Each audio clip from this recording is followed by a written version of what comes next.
Олжан әңгіме. Менің ол кісіні жақыннан көрмегеніме біраз жылдың жүзі болды. Мен оны үнемі автовокзал маңындағы орындықтардың бірінен көремін. Алматының автобусын күтіп отырады. Егер жанына таянып, қолын алып сәлем берер болсам, ол әуелі жалғыз көзін ажырайтып маған қадала қараушы еді. Сосын екі түйіншегін тастай салып, жас балаша қуанып, екі бетіменен кезек шөпілдетіп сүйер еді. Сонсоң барып иегі кемсеңдеп ағыл да тегіл жылар еді. Анау жетпегірдің баласы деп бастаушы еді әңгімесін. Анау жетпекірдің баласы деп ішінде шемен боп қатқан сырды көкірегі лықсып отырып ағытар еді. Айтқанда өзімсініп бір жылы сөз күтіп айтар еді. Біздің ауылға Ұлжанның қашан пайда болғанын білмеймін. Әйтеуір мен есімді білгенде оның домбырамен ән салатын, жанынан өлең шығаратын, Ұлжанға қарағанда анағұрлым келбетті, сұңғақ бойлы, келісті күйеуі болатын. Кейде сол күйеуін Ұлжанға қимаған ауылдың жесірлері, шебер құдайда сорпасы бірікпейтін адамдарды бір-біріне әкеп қосып қояды екен-ау деп қызғанып қалатын. Ұлжан өзінің ажарсыз, ал күйеуінің көп көрім түрі бар, келбетті екенін жақсы білетін. Сондықтан да Сағынтайдың қасында жүргенде ол өзін дүниедегі ең сұлу, ең бақытты әйел сезінетін. Сағынтайдың бар кемшілігі көп шетін еді. Ақыры сол ақаң түбіне жетті. Бір күні ізім ғайым жоғалды. Келесі күні денесі Шу өзеніне шалқып шықты. Сол күні көп ішіпті дейді көргендер. Ал қалай өлгені жұмбақ күйінше қалды. Сонда Ұлжан өз бетін өзі тырнап көп жылады. Үйіне көңіл айтып келген әлгі жесір қатындарға қарап, жалмауыздар, неменеге еңіреп отырсыңдар? Өз байымды өзіме қимаушы едіңдер. Соқыр Ұлжанға, құбыжық Ұлжанға қалай қараған деп күндеуші едіңдер. Ақыры жалмадыңдар ма деп жалғыз көзіне жас толып аңырадай. Сол жерде отырған қатқан қара қайыстай ескі бет әйел, екі көзі шақшиып жағасын ұстады. Ойбай құдай есалаң, өз байыңды өзің жалмап ап, бізден көріп отқаны нес мынаның? Жаппа бәлеңді өйтіп, жалмасақ өз байымызды жалмаған шығармыз. Сенің байыңда неміз бар деп бетінен түгі шығып долданды. Сендер жалмадыңдар. Сағынтайдың алдында сирақтарың сидаңдап қоймаушы едіңдер. Алдап арақ беруші едіңдер. Армандарыңа жеттіңдер ме ақыры деп Ұлжан кеудесін ұрғылай жылады. О сорлы ауыш, бұған жанымыз ашып, көңіл айтып кеп отсақ, беттен алған нес түге деген ескі бет әйел былай шыққан соң. Байы өлген Ұлжан ауып қапты деп әңгіме қылды. Ұлжанның сол күйеуінен бір ұл бір қызы қалды. Одан бөлек ауылда ешкімі жоқ еді. Не ағайыны, не туысы. Кейде той жиында біреулермен ілік шатыс болғанына Ұлжан балаша қуанатын. Ой Аллай, Жәпек менің нағашым екен ғой, бәсе деймін-ау, далақ байлығы өзіме тартқан. Ал анау Хәдөш бишара менің бөлем екен деп мәз болатын. Мен Ұлжанның жасының дәл нешеде екенін білмеймін. Бір білерім, менің бала күнімде ол кісі кемпір болатын. Бүгін де арадан қаншама жылдар сырғып өтсе де, ол кісінің әжіміне әжім қосылғанын, я болмаса шашының ағына ақ араласып бурыл тартқанын, бұрынғысынан да шау тартып жүдегенін көргенім жоқ. Ол сол баяғы сауыз-сауыз кемпір қалпы, сол баяғы жаман жәутік көйлек орамал, сол баяғы көне кебіс. Күлгенде көртышқанның апанындай үңірейген аузынан көрінетін жалғыз ғана күректіз. Бәлкім ол өмірге дәл солай кемпір күйінше келді екен. Кейде мен оның жас күнін ойша елестетіп көретінмін. Ол қыз болып қылымсып, қынама белдемше киді ме, аяғына биік тақтасы бар туфли киіп сылаң қақты ма, би кешіне барды ма, ернін қызылға бояды ма, анау сау көзіне сүрме жағып, соқыр көзін кекілімен көлегейледі екен деп ойлаймын. Қанша ойласам да ой түбінен жалғыз көзі ғана жылтыраған Ұлжанның жүдеу бейнесі көлбең ете қалатын. Менің Ұлжан туралы алғашқы естелігім бұдан бөлек еді, басқаша еді. Күн сәсіге қараған шақтын. Біздің үйдің шарбағына жарғанатша жабысқан ауылдың күлді қара сирақтарымен бірге мен де көшеге бейсауыт өтіп бара жатқан адамдарды бақылап, кейде олардың қимыл қозғалысын қайталап, арасында келемеж қылып, күліп отырғанмын. Кенет бойы бір қарыс қана мықшиған кемпірдің қолына қамшы ұстап, біздің көшені кесіп өтіп бара жатқанын жерінен көрдім. Жанымдағы балалар Ұлжан келе жатыр, қаш тығыл деп тым-тырақай қаша жөнелді. Келе жатқан Ұлжан еді. Жалғыз көзінің қарашығы айналып жасаурап кетіпті. Және сол жүрісінде дүниенің күлді қарғысын әлдебір жетпегірге, әлдебір қараң қалғырларға жаудырып келеді. Қараң өшін қараң өшкір жетпегір, қолың сынсын ессіз ғана қалдырдың баласы. Ұялмағыр қитақ, бетің әстейін, балаларың шетінен өзің сияқты жетесіз-ау, даусы қарлыға айқайлап бүткіл көшені басына көтерді. Әлден уақыттан соң сол көшені кері сызып өңкиген баласын алдына сап айдап бара жатты. Баласының бет-аузы көнектей боп үсіп, қабағы жарылып ырсиып қалыпты. Онысы екі иығы селкілдеп, өгіздей өкіріп келеді. Ұлжан ұлын аяған жоқ. Қолындағы қамшымен баласының жон арқасын осып-осып жіберді де, қанша айттым мен саған, қитақтың тұқымына жолама деп, ойбай құдай қанша айттым деп айғайға басты. Апа ұрмашы, өзімнің де сау жерім қалмады деп өкірді ұлы. Өшір үніңді сүмелек, түс алдыма. Кейін сол баласы мектеп бітірген соң Алматыға кетті. Кеткенде де ұзақ кетті. Бір жола кетті. Ақыры үйленіп сонда қалды. Қара шаңыраққа әкеп келінің жүзін де көрсетпеді. Ұлжан ұлан асыр той жасамады, сүйіншілемеді. Сонда Ұлжан әбден жылады. Мойныма бұршақ сап Құдайдан көп тілеп туған тұңғышым еді. Есейгендегі көрсетейін дегені осы ма? Өзі өскен үйін қораш көріп, бір көзі жоқ соқыр шешесінен ұялып қарасын көрсетпеді жетпегірдің баласы. Келмеді. Мені масқаралап, бір қатынның соңынан кетті. Қайын жұртым бақуат дейді. Шешек деп қалтасынан көнетез орамалын шығарып, бет-аузын сүртті. Сонда көршілер Ұлжанның жотасынан қағып, келеді Бекжаның, келеді. Ақылы бар бала еді ғой деп жұбатқан болатын. Ұлжанның біздің үйге де әлгіндей жорта туысқаншылдығы бар еді. Шешемді Сағынтайдың қарындасы дейтін. Сондықтан да үйге келгішеді. Ондайда шешемнің өтірік ұйықтап қалатын әдеті бартын. Осы сіз Ұлжан апа келсе неге өтірік ұйықтап қаласыз дегенімде, бір айтқан сөзін мың айтады дейді шешем. Содан бері Ұлжан келе жатыр дегенді естігеннен кереуетте ұзынынан түсіп өп-өтірік ұйықтап қалады. Ұлжан кемпір шешемнің қасына келіп, құдайым білер өтірік ұйықтап жатсың ғой, Тұмаркүл тұршы деймін әй. Тұрсай деп әр жерінен түрткілейді. Шешем аз-мұз қозғалақтап, керенау есінеп теріс қарап бүк түсе қалады. Әй Тұрсай қатын-ау, жаңа ғана құйымшағың шошаңдап есіктің алдында жүредің ғой, шай қойшы, аузым құрғап кетті дейді. Ұлжанның жуық арада кетпейтінін түсінген шешем ұйқысы бұзылған адамша бір көзін жыртита ашып, Ұлжан апа сіз бе едіңіз? Деп созалаңдап орнынан тұрады. Мен ғой деп ырабайсыз ыржияды Ұлжан. Шешем самаурынға шай қайнатады. Ұлжан сипақтап қасында жүреді. Арасында өзі дастархан жазып, серванттағы тәттілерді үстелге қояды. Біраз уақыт өткен соң кеседегі сүт қатқан қызыл күрең шайға 2 қасық шекер салып, оны асықпай араластырып отырып, өзінің интернатта тәрбиеленген жылдарын, 8 жасында сол интернатта бір бұзақы баланың көзіне ине сұғып алғанын, содан соқыр болғанын, одан 2 әйел жіберген Сағынтайға 29 жасында күйеуге тигенін, қарнын жарып 2 бала туғанын жырғап айта бастайды. Шешем ол әңгімені 77-ші мәрте естіп отырса да, нақ бірінші рет естіп отырған адамдай асқан ыждахаттылықпен көздерін ашып жұмып, айпырмай деп, тух пәләй деп, әй ерекенсіз Ұлжан апа деп тамсана тыңдайды. Мен сол сәтте шешемнің әртістігіне ішегім қата күлетінмін. Бір уақыттарда мен Ұлжаннан қатты қорқатынмын.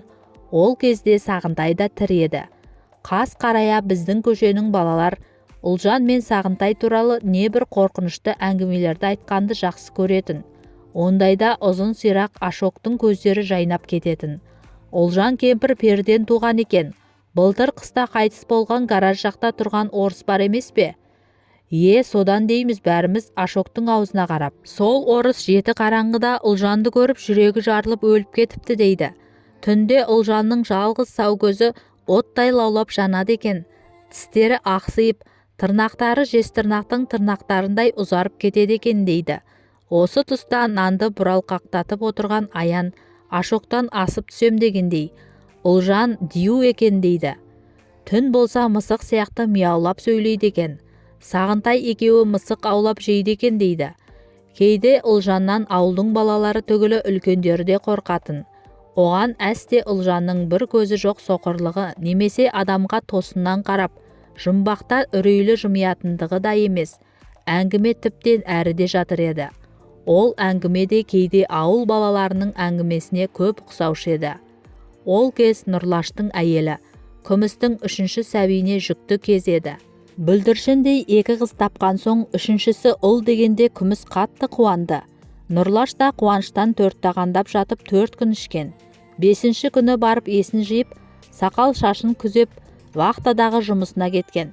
Сондай түннің бірінде күміс терезенің тегінен мысық сияқты мияулаған үн естиді. Әлгі үн күміс есікті ашшы деп жалынышты мияулайды екен. Әуелі күмістің кіші қызы 4 жасар.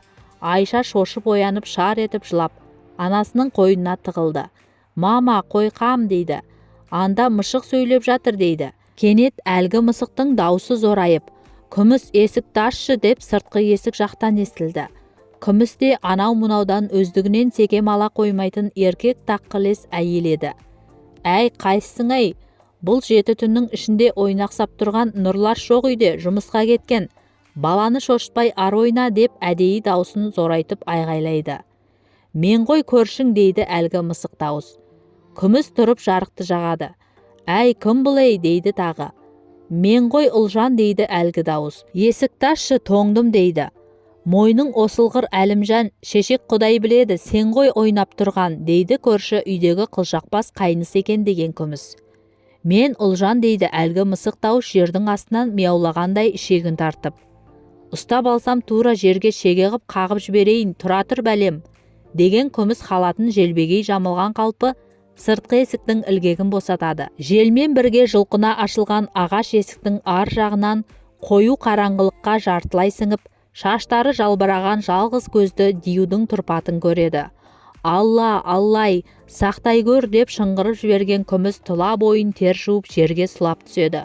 Сол дию Ұлжан еді дейді барлығы. 7 түнде Сағынтайдың құйқынынан қашып шығып, күмісті пана көріп келіпті. Жазған күміс содан кейін бала көтермеді. Әлгі балалардың дию дейтұғыны сол оқиға еді. Ұлжан кемпірдің менен 2 жас үлкен қызының есімі Талшын еді. Өзі еліктің лағындай, аққұба өңіне қан жүгірген, талдырмаш қыз болып бой түзеді. Құдай да шебер ғой, Ұлжан құбыжықтан осындай қыз туылама десті көршілер. Жындыдан сау туылушы ма еді. Қазір жастықпен сүйкімді болғанымен, көн қатса қалыбына деген, түбі жатырына тартады да деп әңгіме қылысатын әйелдер. Сол Талшынды бір күні су әкеле жатқан жерінен лақша бақыртып, бір топ жігіт өңгеріп алды да қашты. Ұрылар да ізін суытпай хабар жіберді. Ұры деп жүргеніміз қыр басына шықса қисық шатыр көрінетін тракторшы Сәпеннің қоянтіс баласы Қалжан екен. Қызыңды Сәпеннің қоянтіс баласы алып қашты дегенде, орнынан үш ұмтылып барып зорға тұрған Ұлжан төрде ілулі тұрған сарала қамшысын алып, Сәпеннің үйіне қарай құстай ұшты. Сонадайдан басындағы жаулығы сыпырылып, шаштары жалбырап, бүткіл ауылды басына көтерді. Әй Сәпенді, жаның шыққыр, қу Сәпенді деп айғайлады. Әуелі Сәпеннің ағаш шарбағын теуіп құлатып, ауласына ойқастай кірді де, қолындағы қамшымен ауаны қақтылып осып-осып жіберді. Әй Сәпенді, шығар қызымды дейді. О заманда бұ заман Сәпендіден әпенді туылмаса, жібі түзу еркек туылушы ма еді?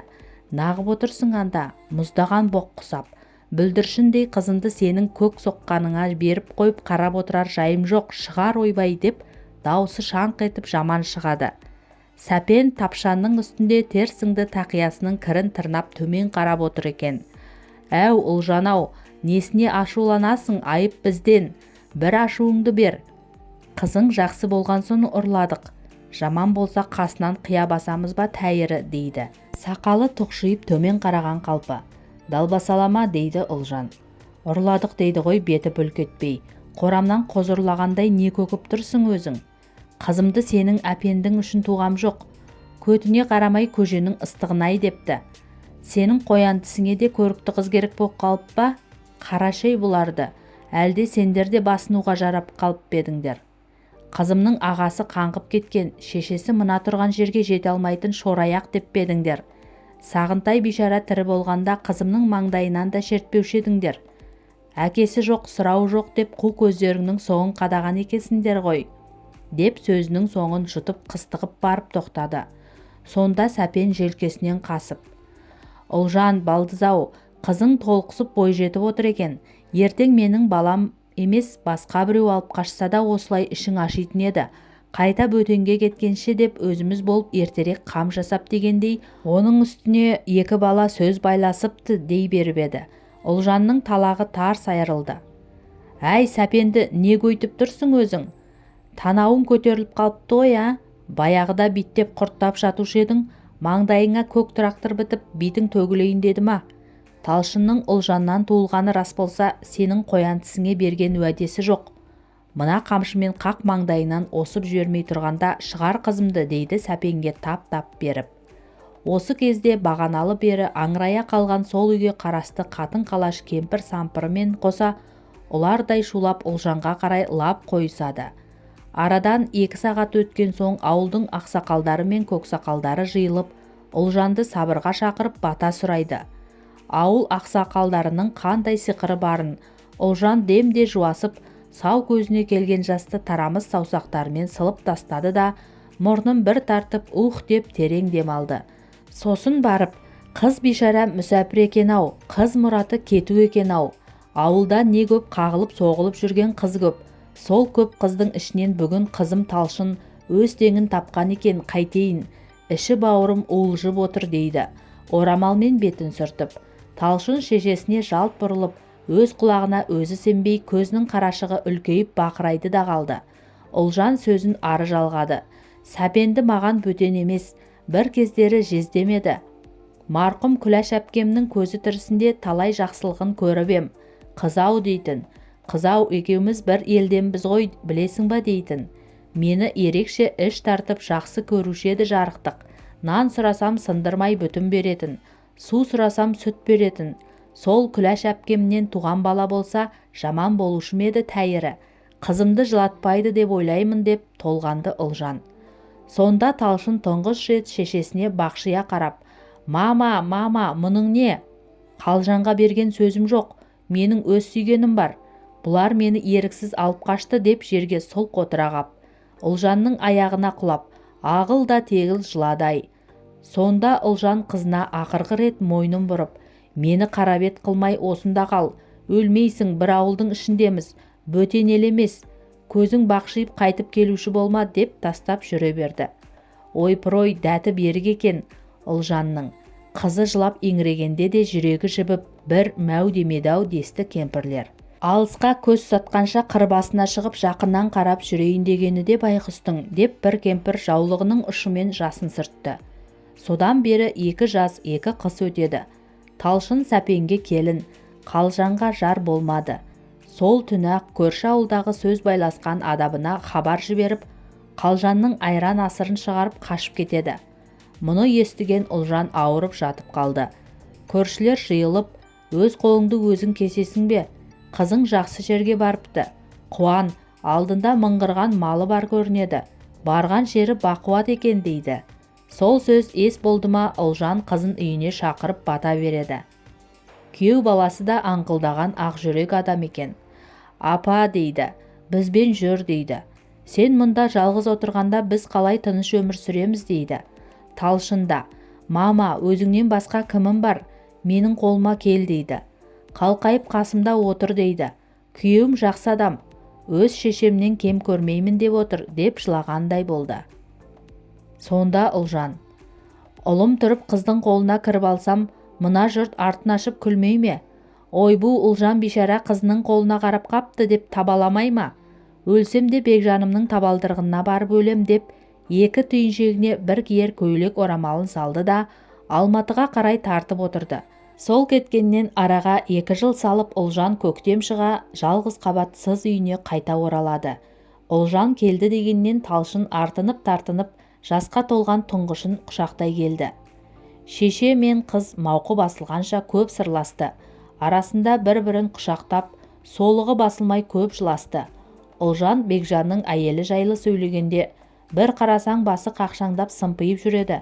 Енді бір қарасаң қарны шермейіп қоян құсап көжектеп жатады. Тапқаны ыңғай қыз, сонда да Бекжаныма мінез көрсетіп тұштаңдай кеп тұштаңдайды. Ай жазған қатынау, туғаның шашы селдіреген 4 қыз несіне жетісіп тұштаңдайсың ай деп едім. Көзі тұздай боп долданады да долданады. Мама дейді, менің тапқаным 4 қыз, сенікі біреу-ақ дейді. Талшыныңа кет дейді бір күні. Кетсем кетем дедім. Ақымақ басқа адырайған көз бітеді деп, адырайтпа андағы көзіңді дедім. Қойшы құрсын, несін айтайын? Беті құрсын кәпірдің. Оған күнім түспесін де. Күнім түскен күні арам қатам. Енді алматысын желкемнің шұқыры көрсін деп, тізесінде отырған жиен немересінің тұлымынан иіскей сүйеді. Бағдаршамның қызылы жанғанда мен отырған көлік автовокзал маңында аял қылды. Ұлжанның маған бұрыннан таныс әжімді келбеті. Алыстан қарағанда өспей қалған баладай болмыс бітімі. Соншалық қымбат еді. Қымбат еді. Кейде мен осы бейнені жоғалтып алудан қатты қорқатынмын. Егер жоғалтып алсам, тұтас балғын шағымның естелігінен айырылып қалардай едім. Жадымнан мәңгіге өшіріп алардай едім. Ұлжан маған ешқашан жақын не алыста болып көрінген жоқ. Бірақ оның көп ішінен жалт еткен жалқы бейнесі мені сұмдық бақытқа бөлейтін. Сондықтан да мен кей сәтте Ұлжанды қызғыштай қорушы едім. Ол автобус күтіп отырды, жалғыз өзі, қолында түйіншегі бар. Мен бір сәт түйіншегінде назар тоқтатып қарадым. Қашан көрсең де қолынан түспейтін осы түйіншегінде Ұлжанның бір киер таза көйлек орамалы, жолға алған азығы бар шығар. Әлде сол түйіншекте Ұлжанның ой шұқыры көп тағдыры түйілі жатыр ма еді? Кенет ол менің ойымды оқып қойғандай, түйіншегінің бауын шешіп, ішінен сықпа құрттың жарымын шығарып аузына тастап ұртын мылжыңдатты. Енді бір қарағанымда сол түйіншегін көтеріп мықшыңдап автобусқа мініп бара жатқанын көрдім. Ұлжанның бір қолында баяғы сарала қамшысы бар еді. Баяғы сарала қамшы. Көріскенше Ұлжан.